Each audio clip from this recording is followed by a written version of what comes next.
coming down for the next session. We're going to talk about Bruce Springsteen for an hour. It's going to be quite interesting. You can leave now if you want to. It's going to be like 1/4 of one of his sets, isn't it? Although we could do a 4-hour interview just in the spirit of things. So first, actually, do you want to introduce yourself and say what is your fascination or connection with Bruce Springsteen?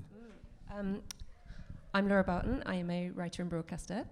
I am the person who introduced Michael Hann to Bruce Springsteen. That's probably my big claim to fame.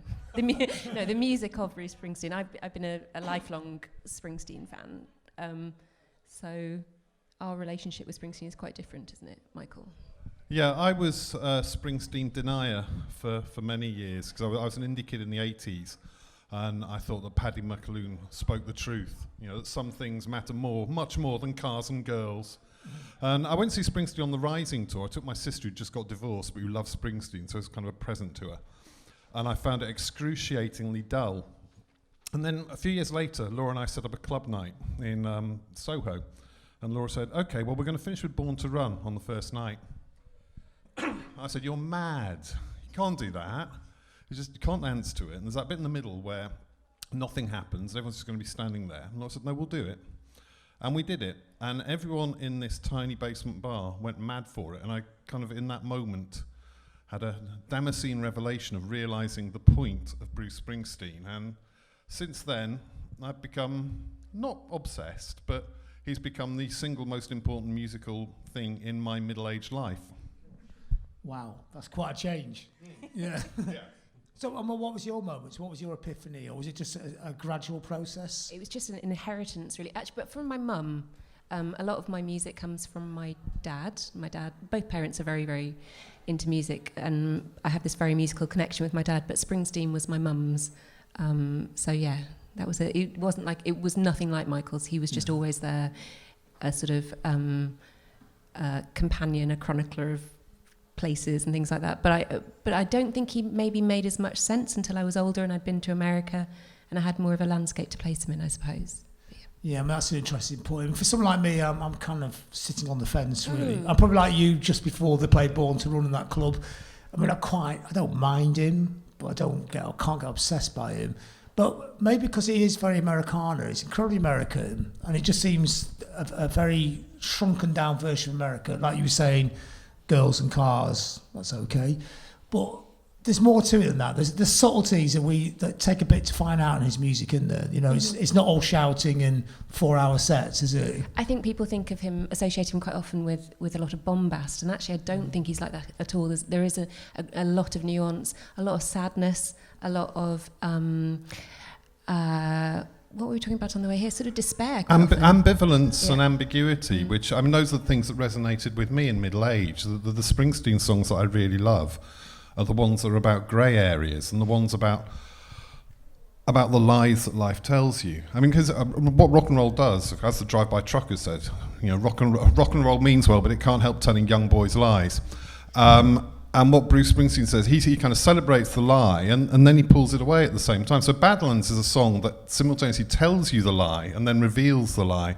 But it's songs about adult lives, which there actually aren't that many of in rock and roll. So the whole of Darkness on the Edge of Town is about adult lives, and especially I think Tunnel of Love is an album about adult lives. And when he plays Tougher Than the Rest live, that routinely makes me weep now, because it seems to be a true song about how difficult love is, which is not a subject that rock music tackles very often.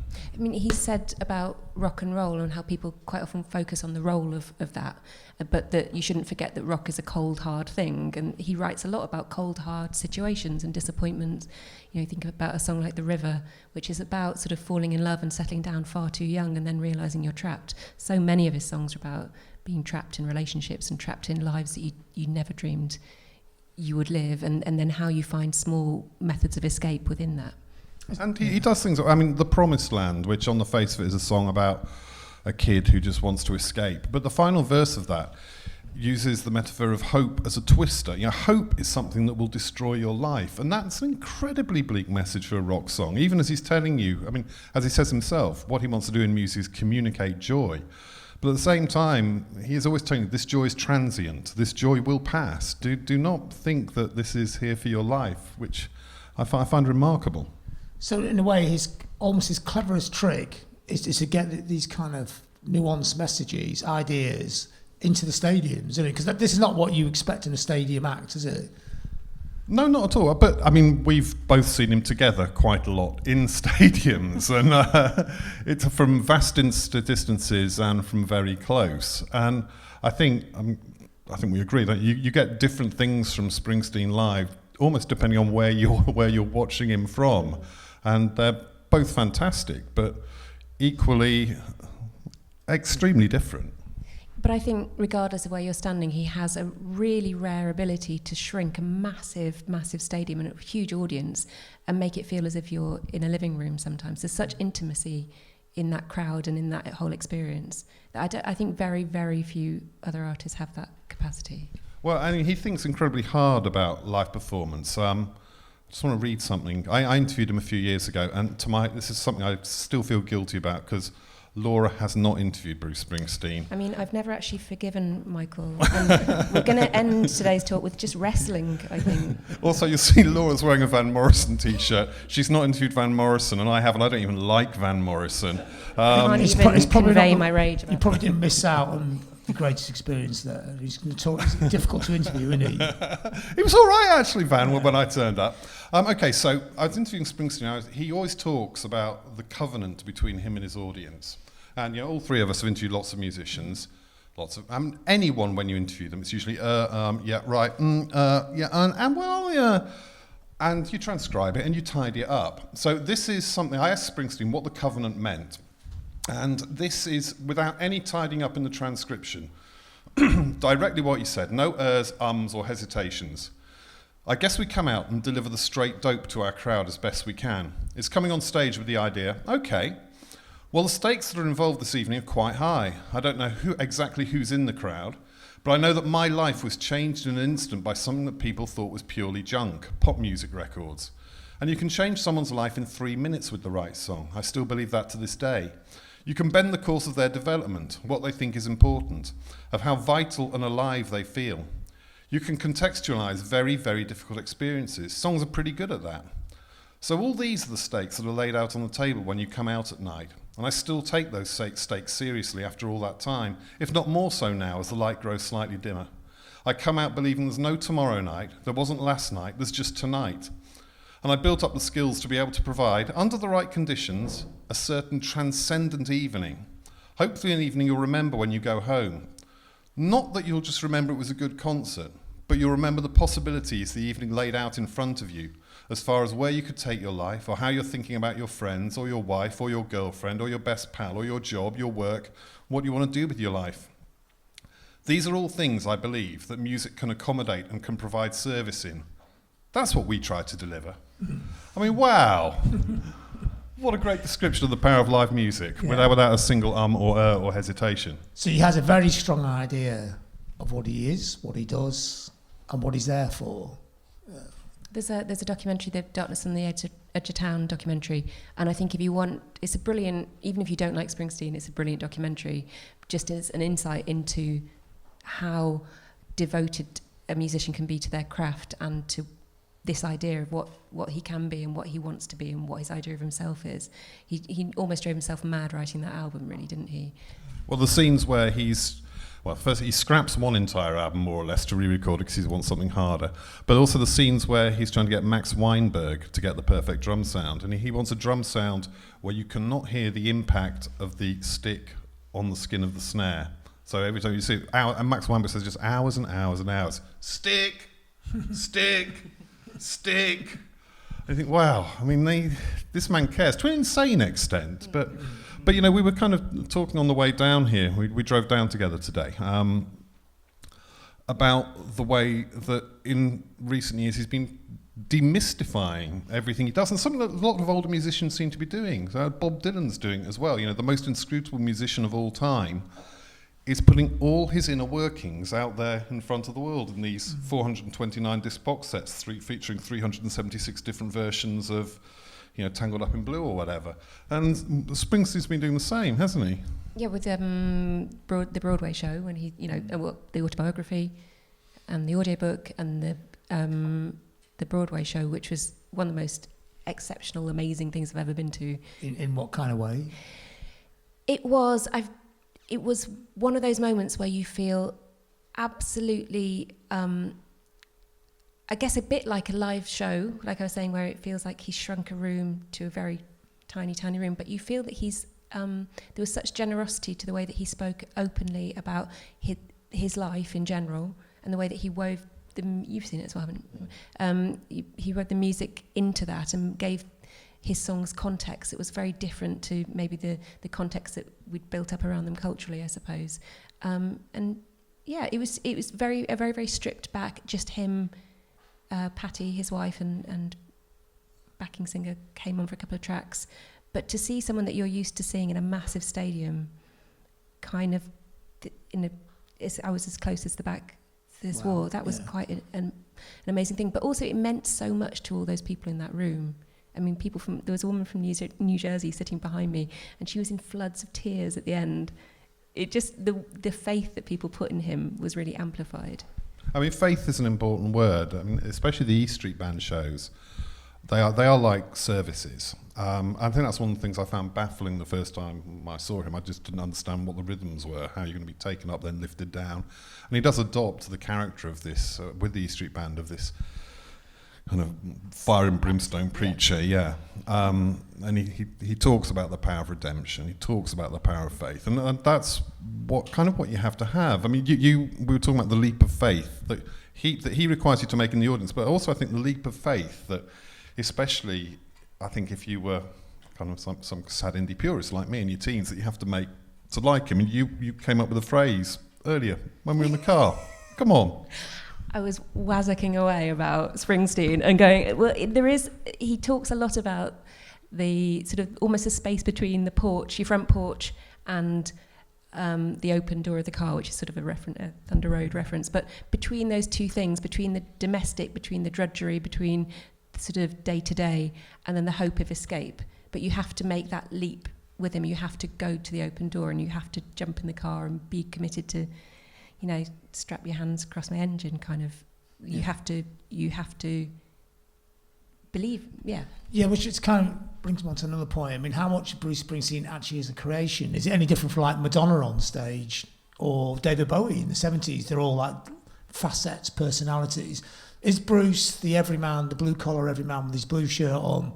Is that just another showbiz creation? Well, he says, one of the great things that he says in the Broadway show is he says about he's made a career out of chronicling blue-collar life, and he's never worked a day in his life. As he says, that's how good I am. It's not a criticism, I'm just interested. No, it's a fascinating thing, because his whole thing is authenticity, and he stands up there and says, I'm inauthentic. Yeah, that's always the thing, how authentic is authenticity? Yeah, and how do we define that? I don't think he's a conscious creation in the same way that Madonna or Lady Gaga or Bowie or any of the people who are trying on hats and different, I mean, maybe a little bit with the Seeger session stuff. I think he's decided who Bruce Springsteen is through and through. He's carried on. It's not like he's going to be a different Bruce Springsteen tomorrow. But when you see him at very close range, you realise how much of it is a very carefully choreographed. Well, David Remnick's Big New Yorker piece a few years ago talked about this. Here, David Remnick went to watch him doing his tour rehearsals at the theatre in Asbury Park, New Jersey, where he always rehearses, and he said it became apparent that every single thing he does on stage is worked out. Every point to the crowd, every ad lib, or seeming ad lib, every gesture has been choreographed. He knows precisely what he's going to do. I mean, at the same time as doing incredibly unpredictable shows, because he does change his set from night to night based on requests from the crowd. And also he's been doing it an awfully long time. I mean, I think he has, as we say in the human resources business, developed a skill set. Yeah. But are those bits kind of contradictory to what maybe when you were an indie purist or something like me would understand as rock and roll? It's the little bit of chaos that you're kind of in love with. With him, it's not quite there. Would that be a Well, it's a different kind of chaos. You've seen the great clip from Leipzig of him doing You Never Can Tell. So he's taken an audience request, and it's You Never Can Tell by Chuck Berry. And he's working out the chord sequence. Obviously, someone is bringing up the lyrics on the teleprompter, which he does use.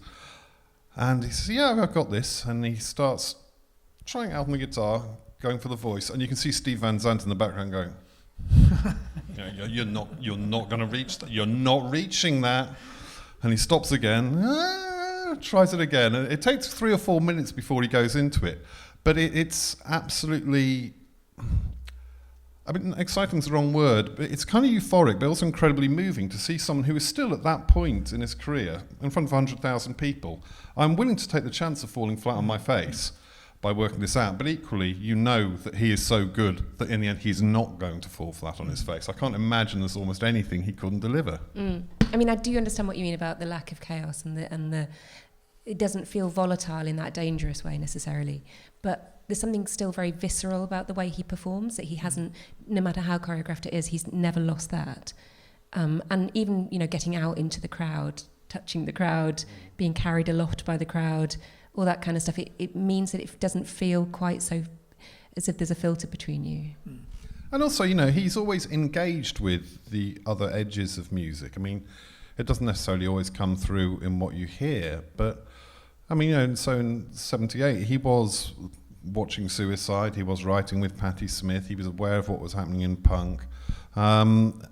I mean, Nebraska, his acoustic album, a lot of that, you can hear that he's been listening to Suicide, and that's even before you get to the cover of Dream Baby Dream, the single least likely release on Blast First Petite, Bruce Springsteen, covering Dream Baby Dream. And it's a great version. Yeah. What's interesting about that is the way he thinks of Suicide being his contemporaries, which I'm quite fascinated by. In a way they are. I mean, Suicide should have been playing in stadiums, but history can be quite cruel, can't it? Because to me, that's optimistic, John. They always sound like a pop band to me.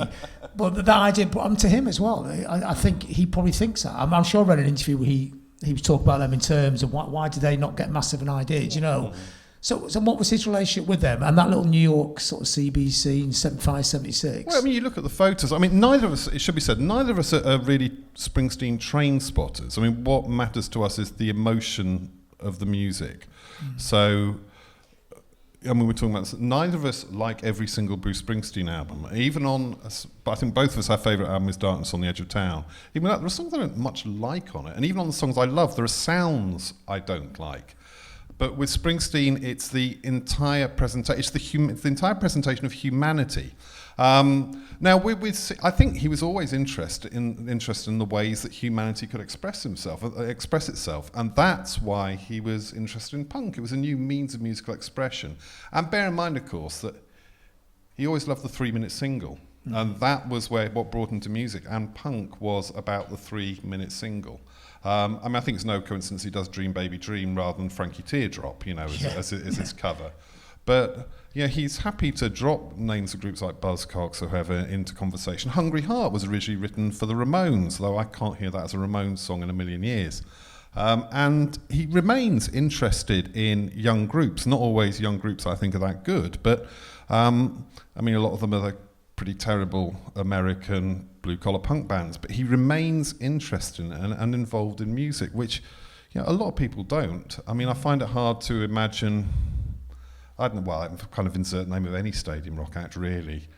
Not just inviting a band onto the bill because I think it looks good, but actually talking about this group in interviews and saying they are worth checking out. I think it's not even just music as well. I remember going to a talk by Grail Marcus once, and he was talking about how Bruce sometimes just shows up at his lectures or tutor groups, basically, just to, and he will have read the text and he will have prepared for the class as any other student would, which I think is a really fascinating thing. It's quite odd, actually. Yeah, you can imagine being in that class.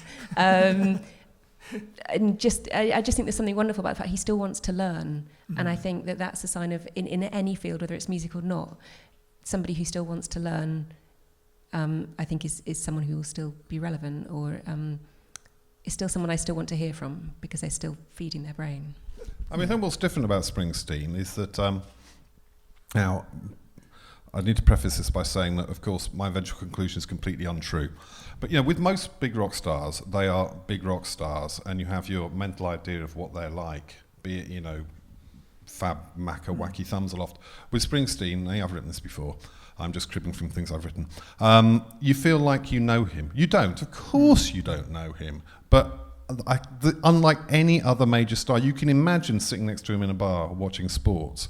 Now, that's obviously a phenomenal act of projection on his part, but I don't disbelieve it either. I mean, when you're interviewing, how close, you get 30 minutes, an hour with him, what was it? Well, I think his thing is to guarantee 30 minutes and then carry on if he remains engaged. How long did you get? I got an hour and 5. Oh, he must have liked you then.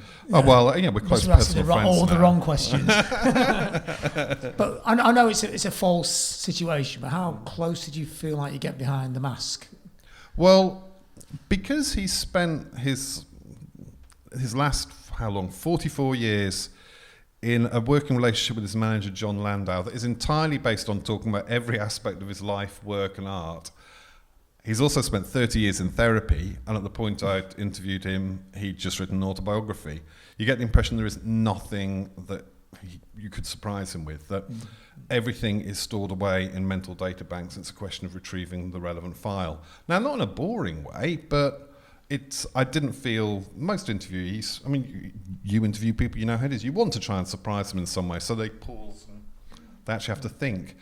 I never really got that impression, but equally, I never got the impression that he was dissembling or trying to mystify or obfuscate in any way. I think he wants to tell, his whole career is built on telling truths in one way or another. Yeah, I can't imagine him being ever being a Van Morrison-y kind of interviewee, even if he were having a bad day. I think he has, he is a showman, and that extends to everything.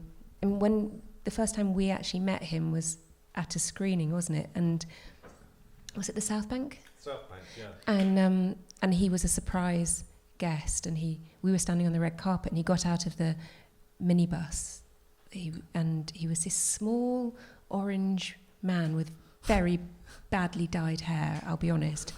But everybody sort of swooned immediately. And then after the screening, he stood in the bar and waited patiently to meet a massive queue of largely white male middle-aged I was younger then. Yeah, that's true. Just all of us just queuing up just to meet him. And every single one, he looked you in the eye and he made you feel special. We're back to that sort of Southern Baptist preaching. He had a photo preaching. and he signed something, and he had no need to. He wasn't expected to be doing that.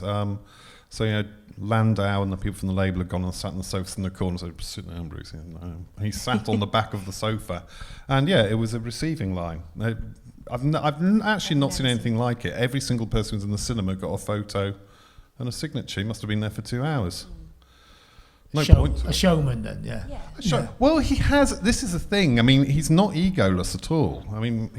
He you have to have a massive ego to do that. And this is something that I think comes through in the stage show. The constant references to "that's how good I am." Racing. I wrote Racing in the Street, and I only just learned to drive. That's how good I am. And when I met him, I asked him if because he talks about the healing power of rock and roll. It's just a great thing to be up there with the guitar in your hand. I said, so well, you say that, but would you have been happy if you'd been exactly as successful as Southside Johnny or Iron Joe Grashecki? And he laughed and went, no, I'd be a really angry old man now.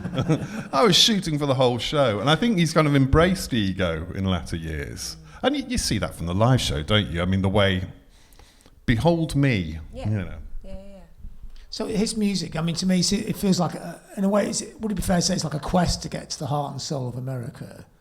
And if so, is that quite tainted now? Is that a very difficult place to go for someone like him? He's obviously not on the Trump side of the equation, is he? It's always been a hard place for him to go. The well-known story is that, Born in the USA was a critique.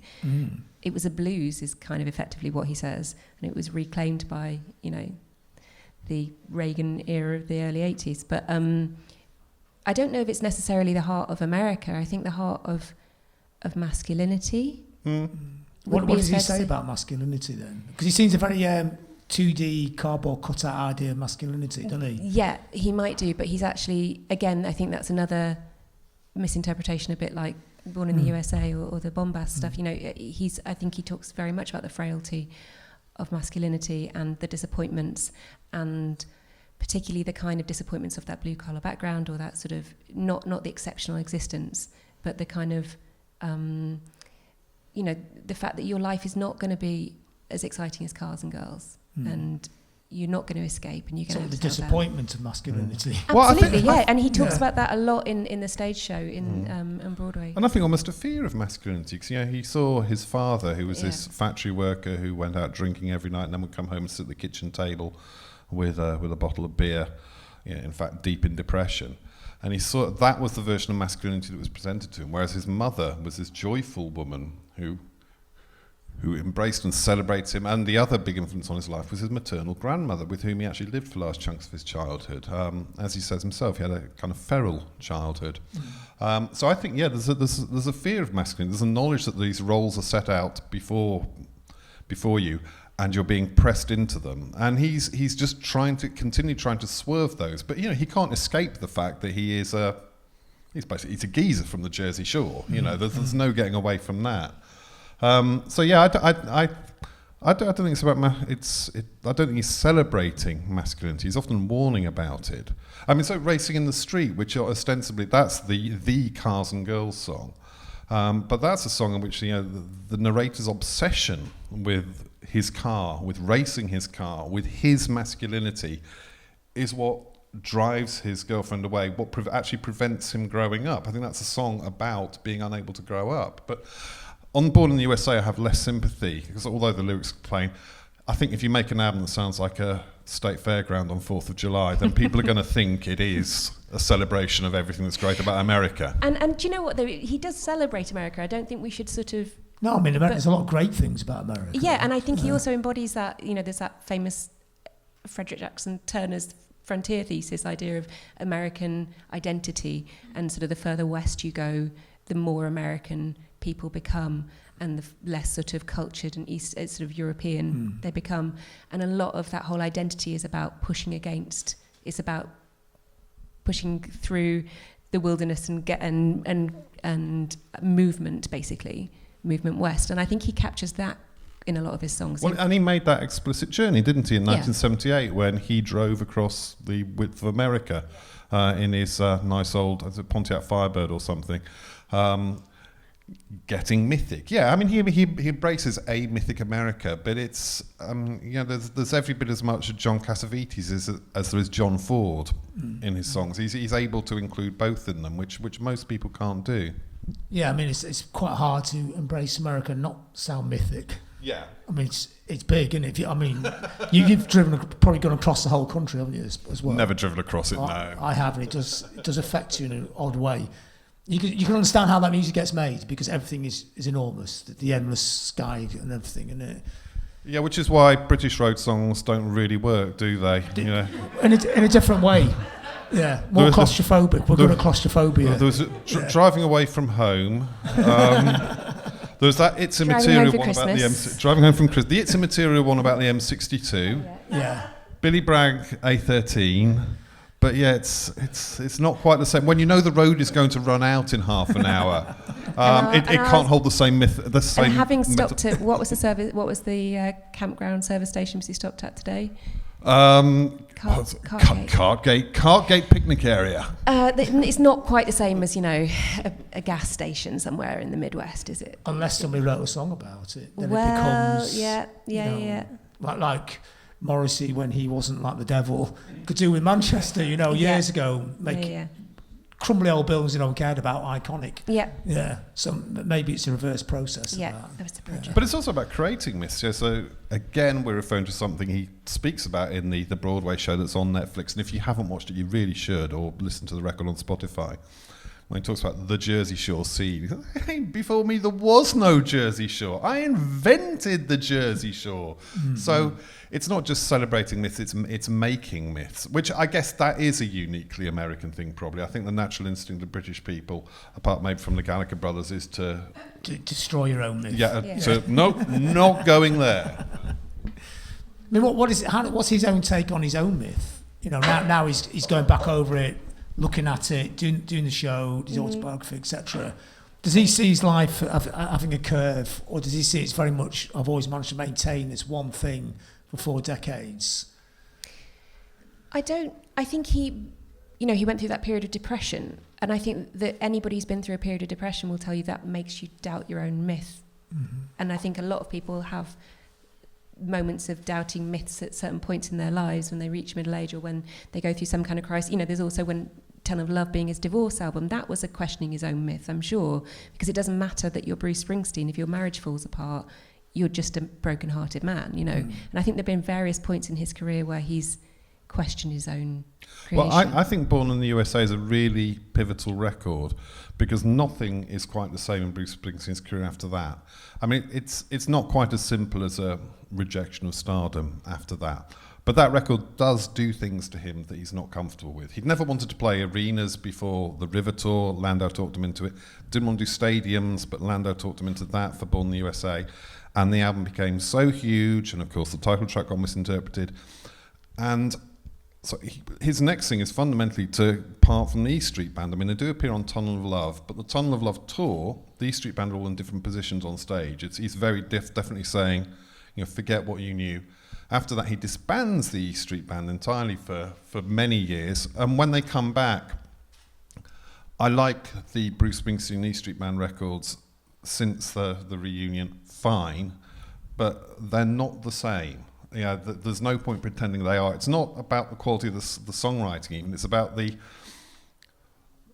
force, the drive, the kind of the desperation of the records that came before the split has gone.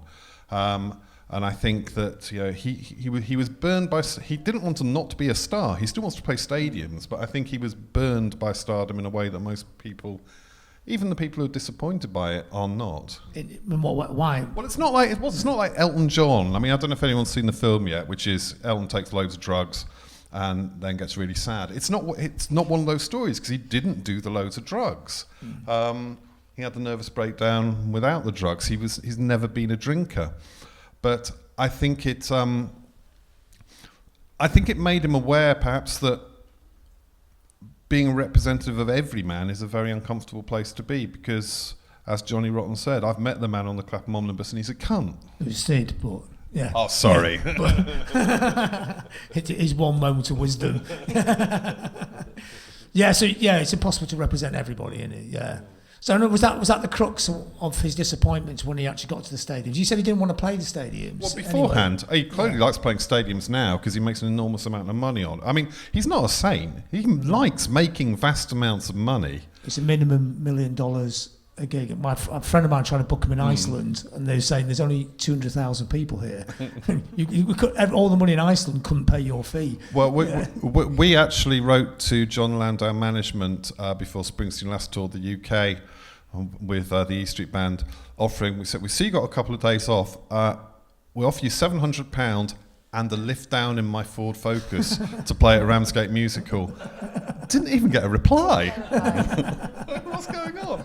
But yeah, I mean, and the Broadway show, which was just him and an acoustic guitar and his wife and presumably a sound engineer, I think it grossed $140 million. I mean, I saw him play in a tiny club in Brazil, sort of like the same size as the Scala, and you might think, why on earth has he done that? What good is that? But the whole idea is that he's opening up a whole new market, and that whole South American market is now huge, and he hadn't been there for I think it was like 20 years or something. So it's more of a promo gig. Yeah. Kind of thing. Yeah, it's tactical. But I think he gets more shit than most. If you go even on Bruce Springsteen message boards, his fans are perpetually disappointed in me. How can you charge this much for your shows? Well, he's playing stadium rock. That's how much stadium rock costs. Why does he only change half his set from night to night? What do you fucking want?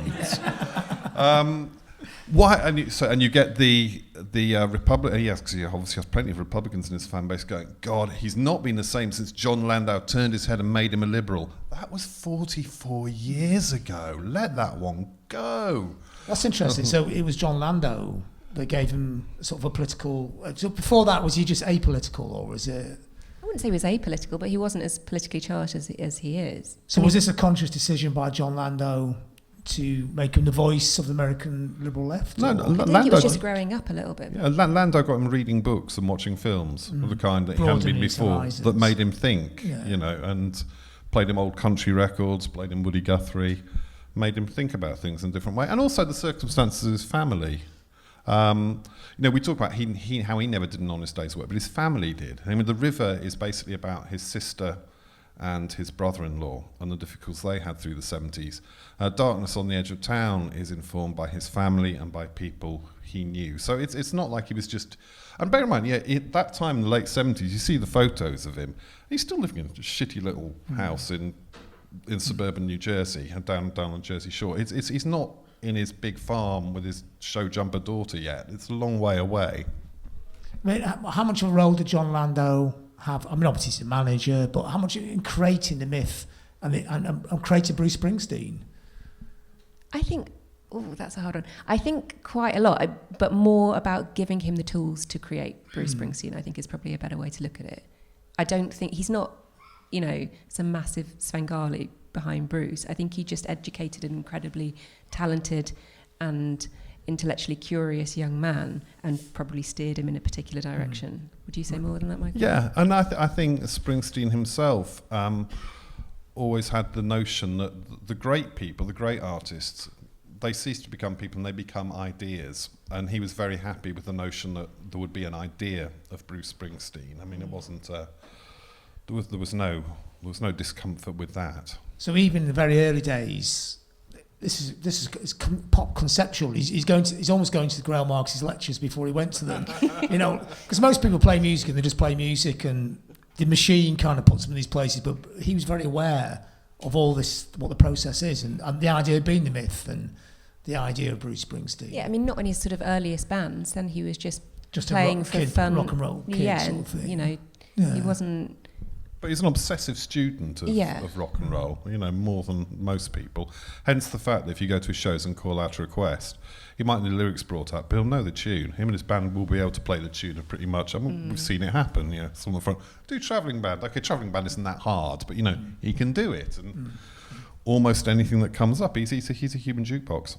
So in the beginning, because when he came through, he occupied quite a different place in rock and roll, didn't he? I mean, a certain kind of maturity that hadn't been there before, would you say? Or well, when he came to, he was trying to be Van Morrison, wasn't he?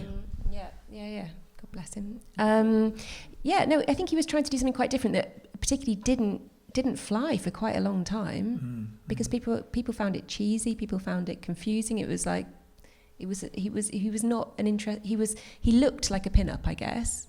He's a very handsome young man, and then he was playing this sort of weird music that didn't fit in any genre particularly. Yeah, he was out of step at that point in time. But he's never been particularly in step, I don't think. No, he's not. I mean, even no matter what period you look to, you can't look around and find loads of people that Bruce Springsteen sounds like, or who are trying to sound like Bruce Springsteen.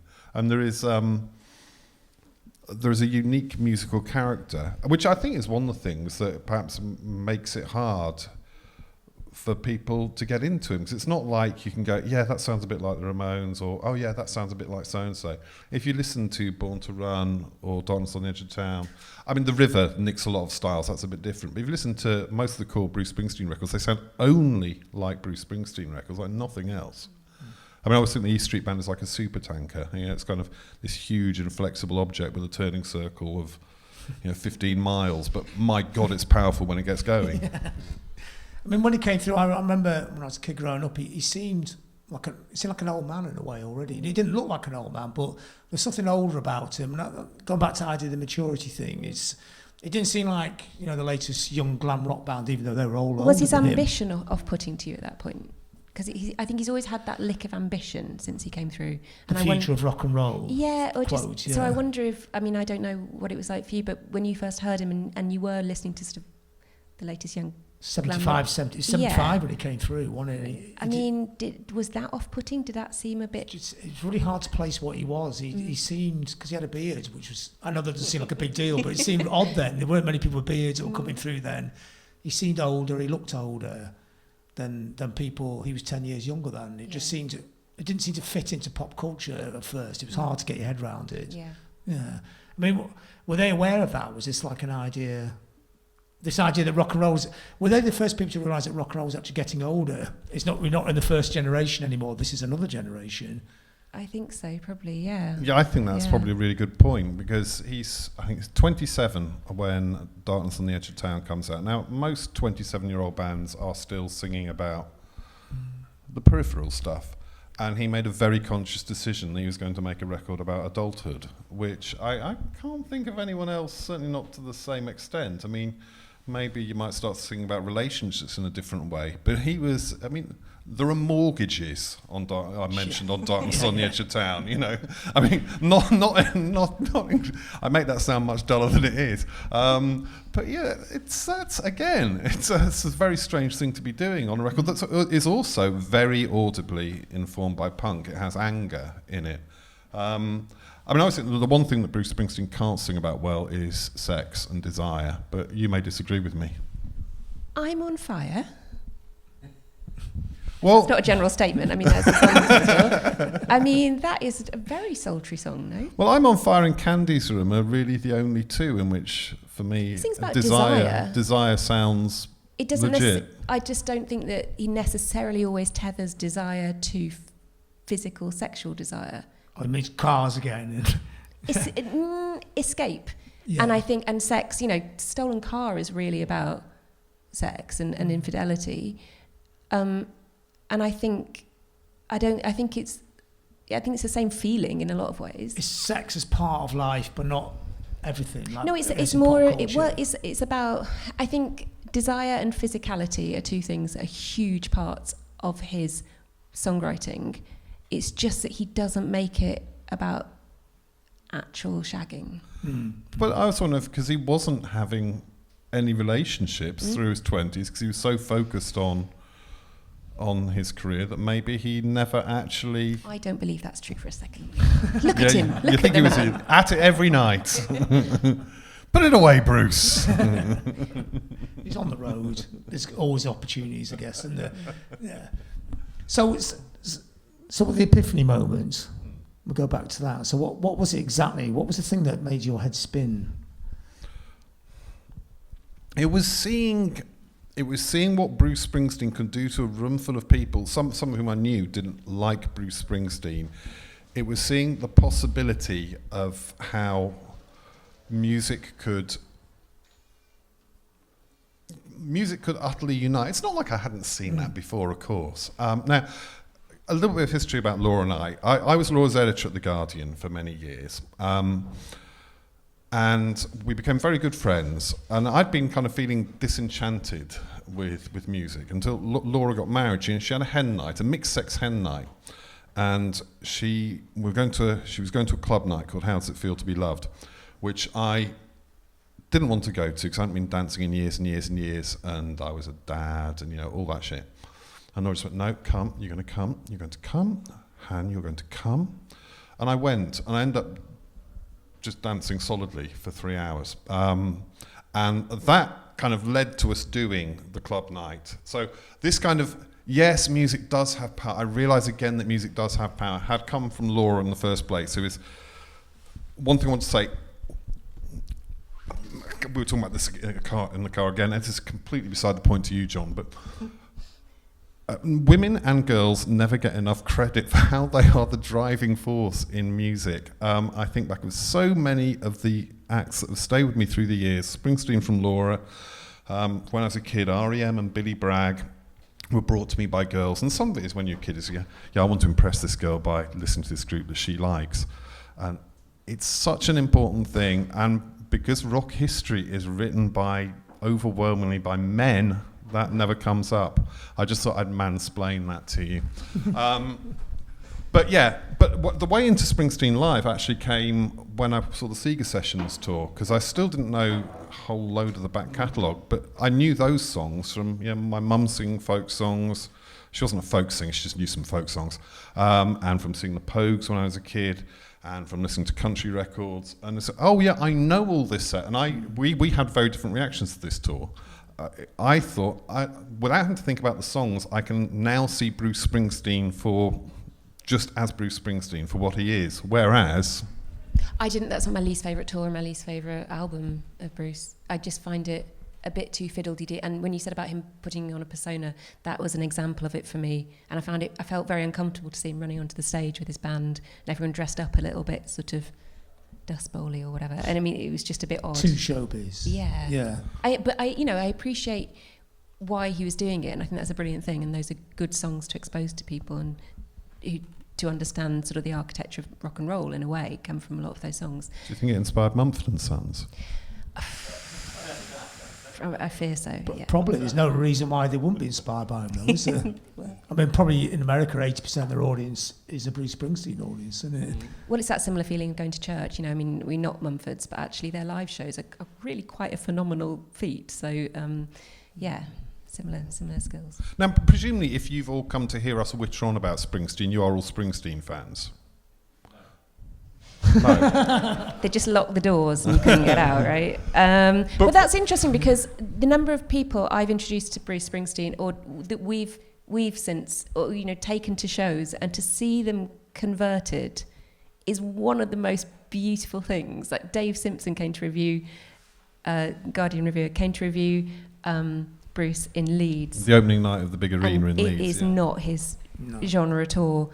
And he was just smitten, wasn't he, by the end? It was so lovely to see. As a Bruce evangelist, which I think you are, do you find it frustrating that everything that everyone loves about a Patti Smith or Nick Cave, in a sense, they hate about Bruce Springsteen, the same things, isn't it? Oh, yeah, no, completely. I find it deeply frustrating. But actually, one of the things that is wonderful is that you can sit in a room and talk to people who don't care about Bruce Springsteen. You could sit at a party or in a bar and try and tell people about Bruce Springsteen. The only thing that really gets to them is probably a live show. They have to have their moment, and it's almost like a magic eye thing. And you're like, there'll probably be a moment in your life where you just suddenly see what it is he does. A few years ago, my daughter, who was then 15, came up to Coventry with Laura and I to see him play in the Ricoh Arena. We had wristbands to get in the pit, and at one point he was right in front of us. He was doing Dartington County, and he came to the line, "Little girl, you're so young and pretty," looking straight at my daughter. Me and Laura turn around and go, "Oh my God, he's singing to you, Freya!"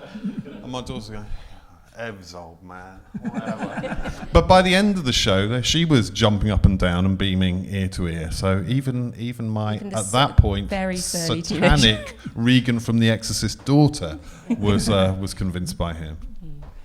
But why do you think someone like, I mean, I love Patti Smith, but why do you think Patti Smith will get a free pass on the same things that someone like me would probably find annoying about Bruce Springsteen?